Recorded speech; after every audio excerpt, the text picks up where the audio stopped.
And welcome back.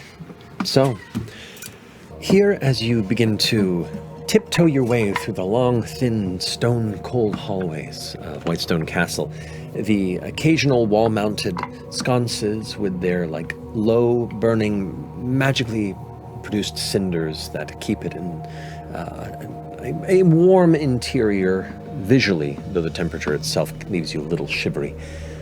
You pay attention to some of the wandering pale guard, and you can see the security is a little heightened. So there are a pair of guards wandering at each other section. You have to time your movement with them changing positions and moving through certain sections of the castle, but it doesn't take you too long to begin noticing the pattern. As you carefully enter the dining hall, closing the doors behind you, heading across the low burn of the fireplace in the middle of the evening's previous dinner, now barely holding on, little crackles and pops, the only remnants of life that sit in this empty chamber. The opposite side, the doors lead into the kitchen. And as you kind of step into the kitchen area, you can see the lingering smell of the evening's meals still kind of hanging in the air. You can see a number of the cooking utensils and pots have been scrubbed and left out to dry.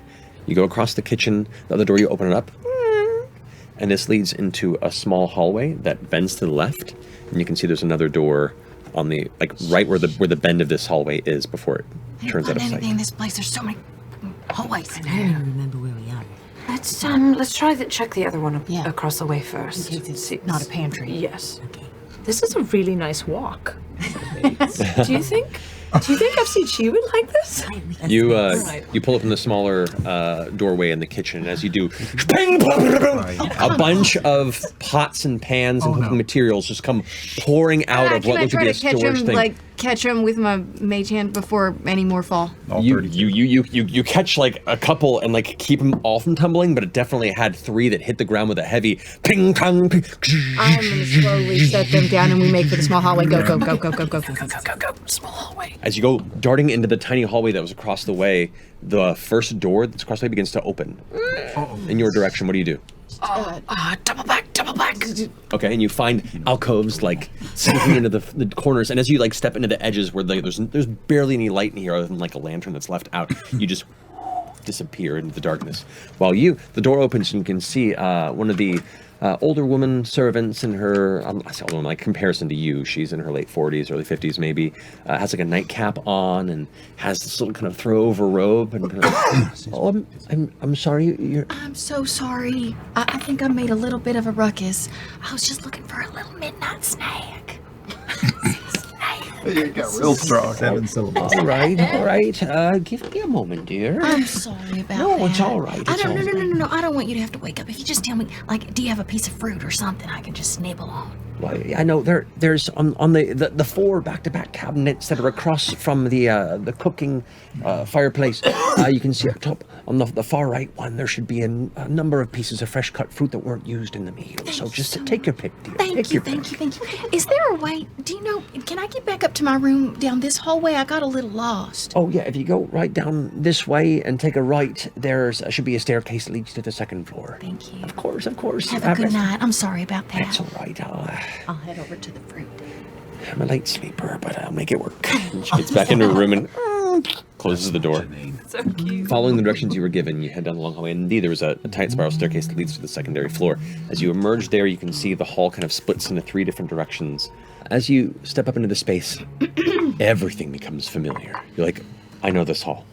And you just start instinctively walking down one of the paths, passing doors until you come to the very end of the far left hall, and there is a set of beautiful double doors that kind of finalize where this walkway comes to a close.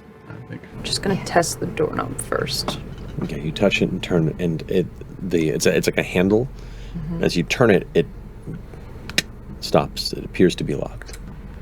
And as you remove your hand, you can see the layer of dust that's settled on these handles, and the dust that is pulled off as your fingers removed, and you've cleared parts of the metal. Can you see through the keyhole at all? You look down and look in the keyhole, and it's just darkness. Can I cast my cantrip? Can I light up the inside through the keyhole? Yeah. As you cause these little sparkling orbs of energy to appear in the other chamber, kind of giving this kind of shifting crackle of lavender light within, you can see, just as you saw in her memory, pretty much untouched since then, the bed chambers that lie here. I could do something really stupid right now. Yeah. I'm gonna look through the keyhole and I'm gonna open a little split in space, and a Ryloran's gonna step through. Whoa! You can do that on the other side of the door. Oh, brilliant. Okay, which kind of Ryloran are you summoning?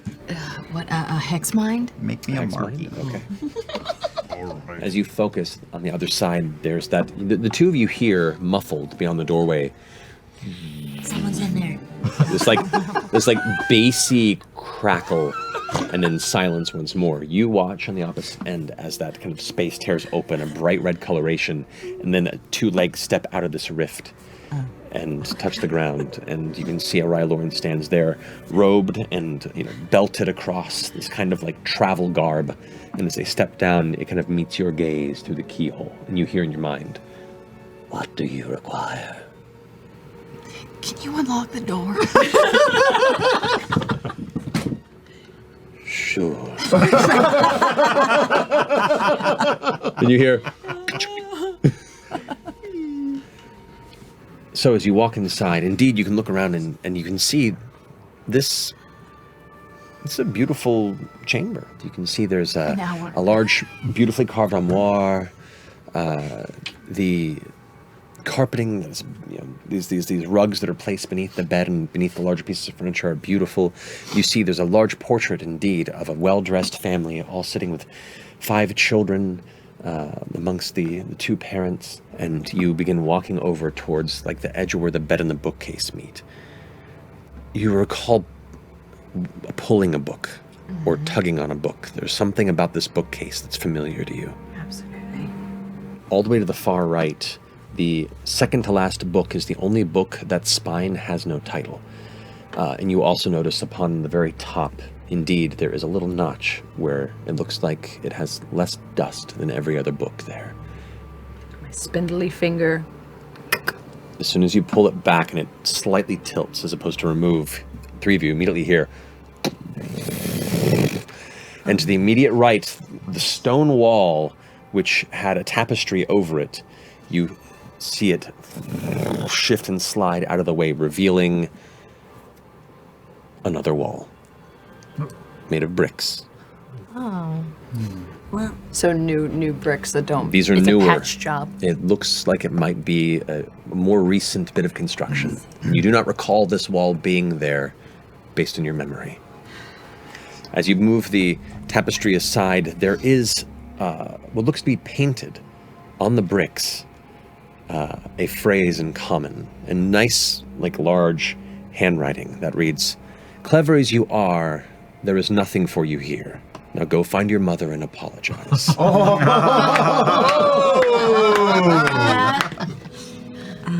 okay, stone shape.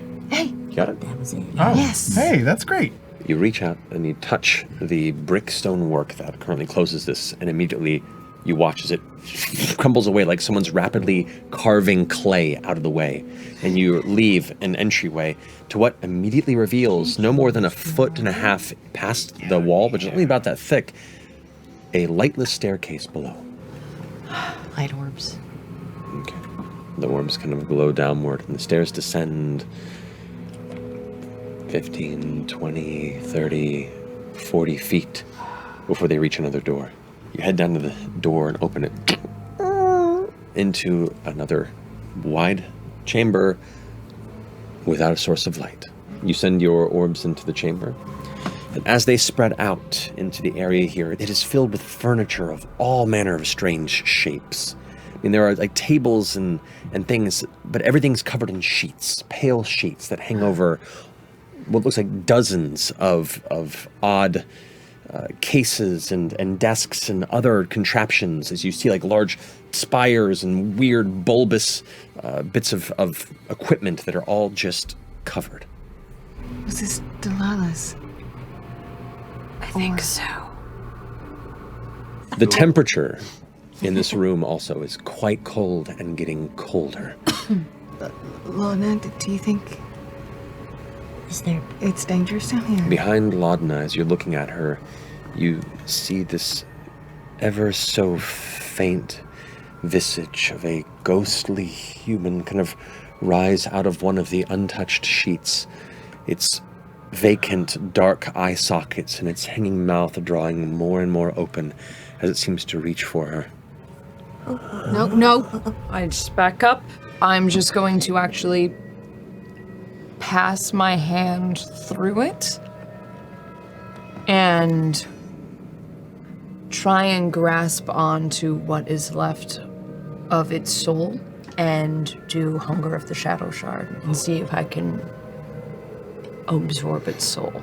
As the special entity kind of steps through into your arm, you feel the cold shiver turn into an ice knife-like feeling through your forearm as its vacant face goes, "It's you." It takes no damage. You know me? And I'm going to use my bonus action to transform into my form of dread. As you transform into your form of dread, the two of you notice that the veil drops, but the collar widens.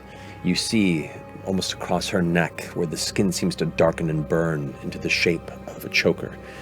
And there is the shadow that drifts off her seems to almost take the shape of another pair of shoulders that drifts just above hers. The ghost that is before you now, it stretches even more, like terrified and furious. It's going to reach out to you with a withering touch. That'll be 16 points of necrotic damage. It's now like spinning around, and the two of you are kind of do-si-doing in the middle of this area. Its body is like clipping through and merging with some of the surrounding laboratory furniture as it seems to, in this kind of ethereal state. Okay. You're stuck in here. Maybe we can just let you out.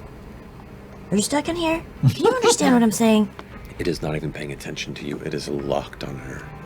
Okay. Since I still have Produce Flame, I'm just gonna palm his face. That's what I have left. The flames burn up the side of this ghost as it it takes the hit and recoils from you. But when normally any creature that you fought hurts, it acknowledges the source of the pain. It seems to pull away and then refocus again on Laudna. You finish your turn, flame in your hand, just as you, out of the corner of your eye, see a secondary spectral figure emerge from one of the other pieces of furniture. As it seems to reach out, its fingers begin to freeze your shoulder as it attempts to push into your body, and you just I don't like it. Will it away and spin around, flame in your hand, and it kind of spools away, and the minute it sees the flame, it turns and sees Laudna. It's not me! A third. Delilah! This is whack. A third spectral light begins to emerge. This one begins to drift upward, and it looks like an older man with big thick mutton chops as he reaches out towards you, Imogen. I need you to make a charisma saving throw for me. You kind of double down, and there's almost like an invisible shockwave of your very will as it kind of bounces off. And all three are just pushing over towards where Laudna is. Oh, okay. I am going to use my bonus action to push Laudna back 5 feet. Okay. Laudna, you get pushed back, and you hit the edge of one of what looks like a partially uncovered dissection table of some kind, and you kind of stumble up onto it and kind of catch yourself on the sides. And then I'm gonna, as soon as she's out of distance, I'm gonna hit shock flare, and I'm just gonna light up like a plasma ball, Okay. and just all around me. All of them caught into it. All three of them kind of it impacts them heavily as the plasma ball vanishes. They all kind of return to their stretched forms, and they've taken hits. Okay. One of them looks like it's pretty hurt. All three of them are still focused on you, and they've encircled the area around you. You were pushed 5 feet away, but now you're up against the table, and they're all closing the gap. What do you do? She's gonna twitch a little and say, "Wanna release some decades of rage? Come at me!" And I'm going to release my Hound of Ill Omen, and then I'm going to cast Mirror Image on myself, so it looks like there's 3 Delilahs. And then once again, you see the collar like flare. So your hound apparates, tries to strike out, but the spirits themselves kind of dodge it out of the way. The one that it went for turns around, is still like focusing on you. She goes, "Why?" I don't know. Another one of these specters reaches and claws for you with a withering touch with a natural 20. A 1 to a natural 20. They're getting angry. The one that goes towards you, like reaches out, and one of the duplicates of you just ends up being consumed by this spirit as it vanishes out of sight. 8 more of those I'm gonna spots. step up so I'm within 5 feet of the ghosts, Okay. and my entire body is gonna start to crackle, and from under my dress, you're gonna see light start to light up and flare all up my face, down my arms and my legs. I'm gonna use my action to create a line of lightning that comes out of me, so I can get 2 of them, You get I 2 of them, imagine. yeah. Laudna, the one that's been hounding you since the beginning, the first one that appeared, as it's barely holding on, it's just going, "Murderer, why? Why?" And as it reaches for you, this energy kind of like burns its spirit away as it, it's gone. I'm going to unleash some Eldritch Blast. Let's go. How do you want to do Yes! Yeah. this? On both of them. It's almost like a piece of Delilah comes out. As she just says, "You wouldn't dare," as she annihilates them. Okay, both the spirits and vanish as the shape of shadow that frames her seems to stand stalwart against the light. In that quiet, the absence of those aggressive spirits, you hear Alexander, Tethany, Vincent, all very useful subjects. So many memories here. It's nice to see it again. What am I to you? Dear, you've been dead for quite some time. I'm all that keeps you here. You're lying! Am I?